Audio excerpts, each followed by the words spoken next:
à Thales. Alors, l'annonce de l'achat de Rafale par la Grèce a-t-elle boosté le titre?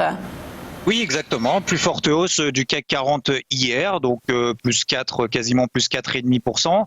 Alors Thales, voilà, hein, c'est un secteur aussi un petit peu tourmenté. Ça a boosté un petit peu, comme vous venez de le dire à juste titre. On a eu hier quand même 2 fois les volumes moyens sur les 20 dernières séances. Donc on a un peu un appétit pour cette news. Pour autant, voilà, va falloir encore que Thales montre des signes, en tout cas l'action d'un point de vue technique, des signaux de reprise peut-être un petit peu plus prometteurs. Ce matin d'ailleurs, je m'attendais à ce qu'on ait un open en extrême. Alors c'est pour le moment le cas. Qu'est-ce que ça veut dire? Ça veut dire qu'après cette forte hausse, entre guillemets, en tout cas pour le marché parisien, puisque le marché parisien est quand même relativement plat depuis maintenant 1 mois et demi. Il y a certaines actions qui essayent comme ça de se détacher un petit peu.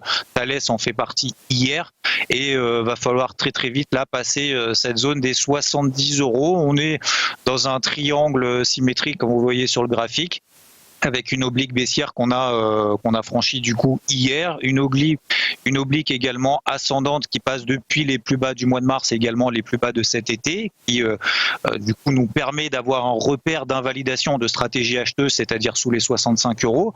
Donc là, il faudrait aujourd'hui que les opérateurs montrent de l'enthousiasme et qu'il y ait un vrai relais aujourd'hui pour pouvoir du coup permettre à Thales de reprendre un petit peu du poil de la bête, parce qu'elle reste quand même dans un gros range, alors qu'il se rétrécit au fur et à mesure du temps, mais entre 80 et 65 euros. Voilà.